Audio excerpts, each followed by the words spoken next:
As economic pain starts to bite worldwide due to the coronavirus pandemic, many countries are now beginning to ease lockdowns and reopen their economies. But what are the risks, and will it soften the financial impact of the pandemic? This is Inside Story.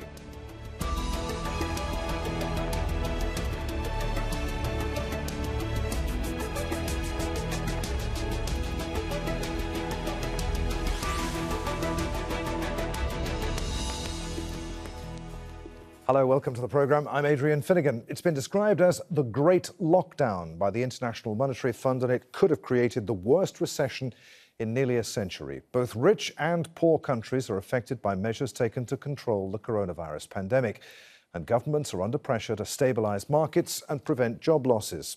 They're now weighing public safety against restarting their economies.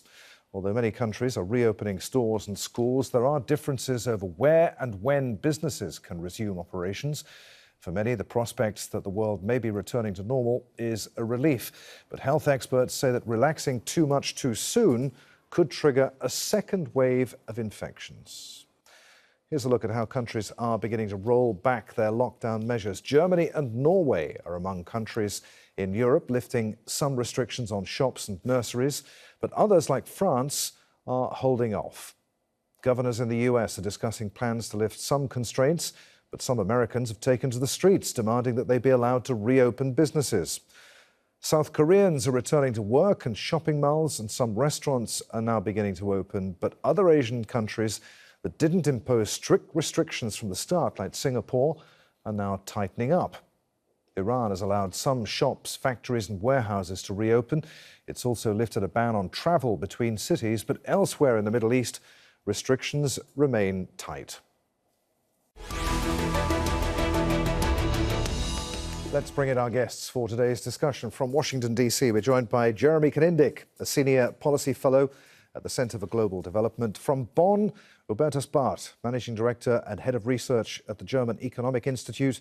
And from Ottawa, Dan Churiak, an economist and senior fellow in the Global Economy Programme at the Centre for International Governance Innovation. Gentlemen, welcome to all of you. Jeremy, let's start with you. How do nations come out of lockdown? Is there a one-size-fits-all formula, or does it need a specific approach tailored to each individual country and economy? Well, I think every country needs to adapt some common principles to its own setting and figure out how it can implement those. But, what we're seeing is a few common threads. You need widespread testing so that anyone who is a suspect case can access testing they need. You need large-scale contact tracing and quarantine. That large-scale contact tracing allows you to identify the people who have been exposed in a very specific way so that you can quarantine only them instead of quarantining your whole economy.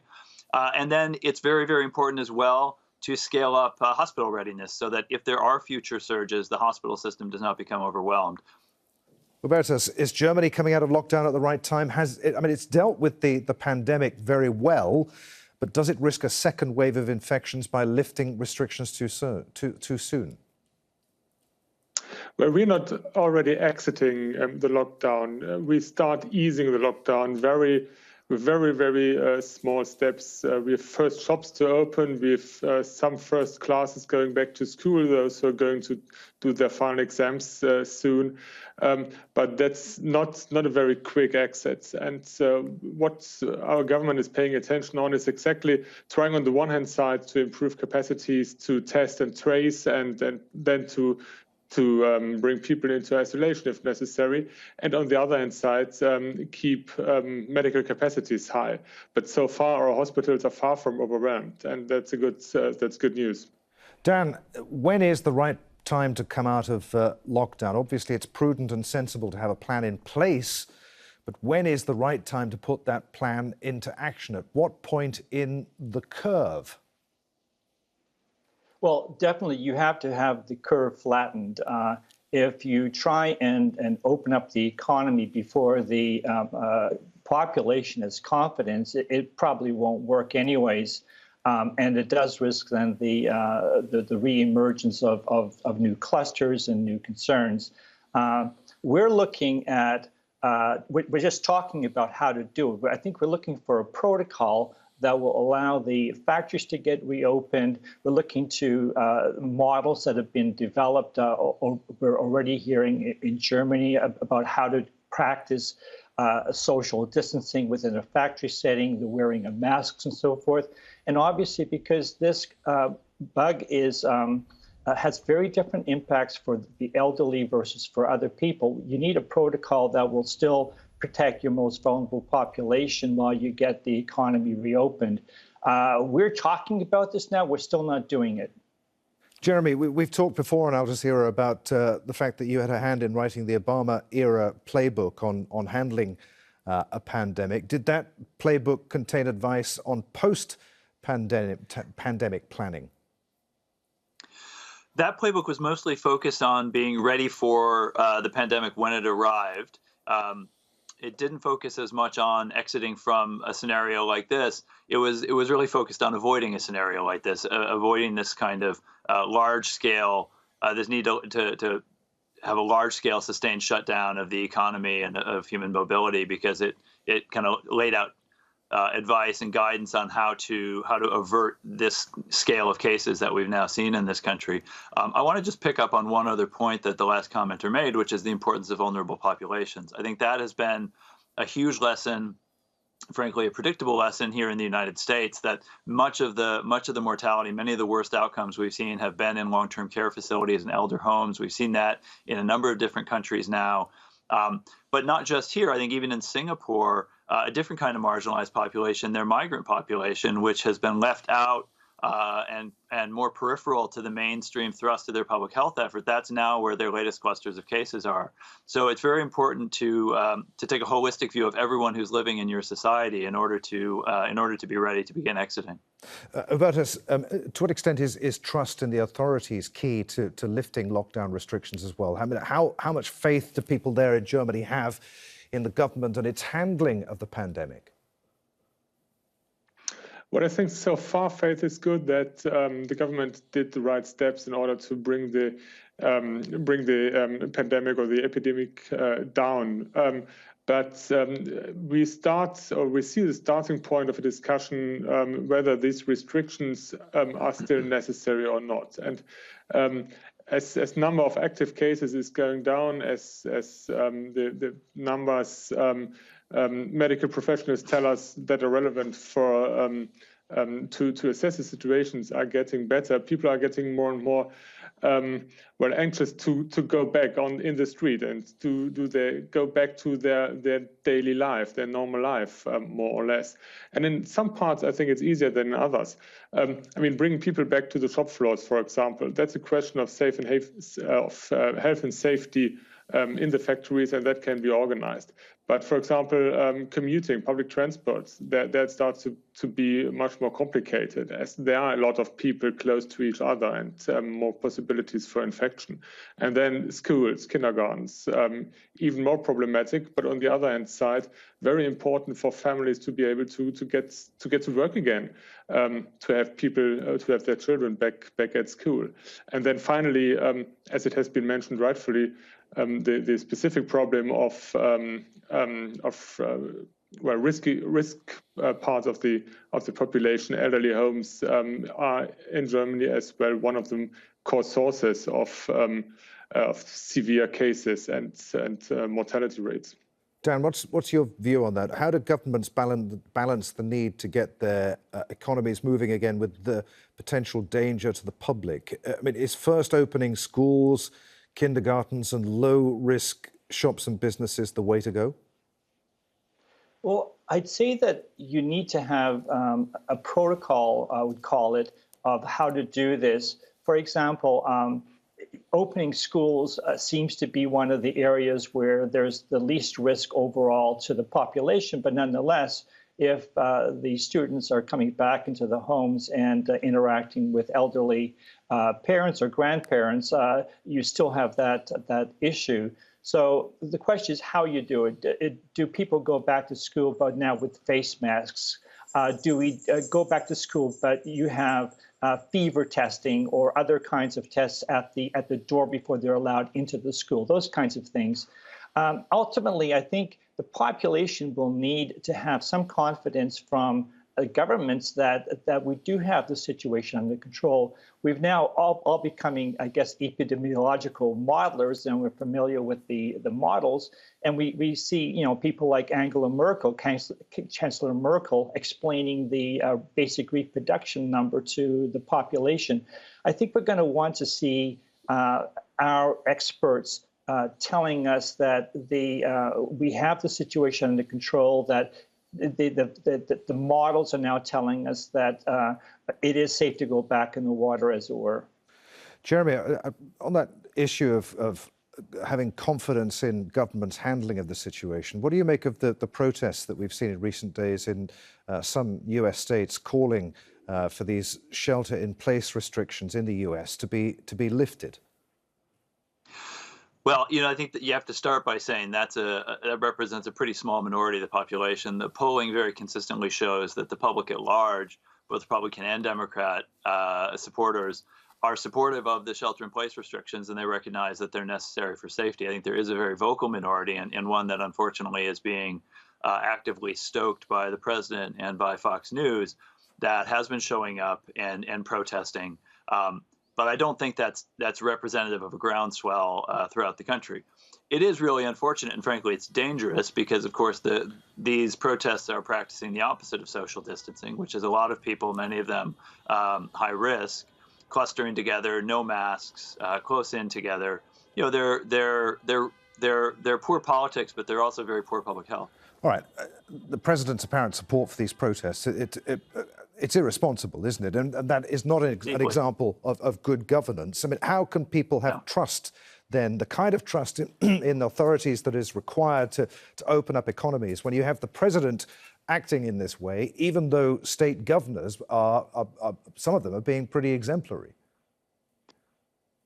Yeah, I think what the president's basically doing here is refusing to take responsibility to do the right thing, shifting that responsibility onto the governors, and then criticizing them for doing that, and blessing the people who are criticizing them for doing that. Leadership would be to stand up for them and say they're doing the right thing. Frankly, what they're doing is consistent with the policy that his administration has laid out with their own guidance on the 30-day closure of the country. So, what the governors are doing is in line with what the president's own administration has said. And many of these people are his supporters. They are waving Trump flags at these protests. So, if the president were to show some leadership and say to these people, "This is the wrong thing. Please stay home for your and your neighbor's safety," I suspect they would listen. He's doing the opposite. Jeremy, I know you said that these protesters are in the minority, but as far as testing, contact tracing, and continued social distancing are concerned, I think everyone's agreed that these are going to be with us for quite some time. How are those measures going to play with this kind of people, and how will they be effective if you have a certain chunk of the population who's just not going to go along with them? Well, I think it remains to be seen how much resistance there will really be to some of these measures. I think the more that there are voices that are stoking mistrust and stoking fear about them, I think the worse the public health outcomes will be. This is where we need all sides unified and showing leadership, rather than the president shirking the leadership role that he has. And I think in past crises, this has really not been a partisan thing. We have seen President Obama take on leadership in serious crises. We saw President Bush and the other President Bush show leadership in these kinds of crises. It's not normally a partisan thing, and the president is choosing to politicize it. And I think ultimately that's going to harm his own followers most of all, because those who don't trust the president are going to be inclined to listen to their governors and listen to the medical professionals. It's those who do trust the president and do trust Fox News who are putting themselves at the greatest risk. Hubertus, what will the post-pandemic global economy look like? How deep and long will the recession be? Will global growth, will business ever get back to what it was before? That's a good question, and no one really knows, actually. But I think we must face the fact that the economy of the future will look different to the one we knew until a couple of weeks ago. What we see is extremely big and large challenge of the value chains and value networks that there are globally. We see it, for example, in the European automobile industry, which has been closed down a couple of weeks ago. Now the first plants are going to reopen this week, but it takes some time to have that organized, that all the suppliers, tier 1, tier 2 suppliers are back on track and back in business. And so that will take weeks and weeks and probably months with lower GDP and lower production than we have had last year, for example. On the global scale, what can happen, for example, is that we will see a really severe crisis in many emerging economies where the medical situation might be much worse. At least medical infrastructure is much less equipped to a crisis like this compared to Europe or North America, for example. And if these emerging economies don't grow anymore, that also will have effects on the advanced economies, of course. So what we probably see is lower growth rates and probably nothing like, or we will not be back on track this year, of course, and probably not next year. So maybe 2022 again on old growth rates.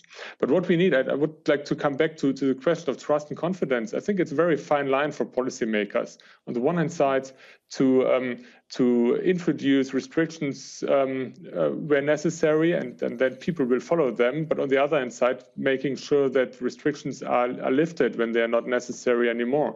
And I think both confidence, on the one hand side, confidence that we'll come back to more or less our normal life, and confidence that there will be no second wave with another set of restrictions or lockdown in autumn this year.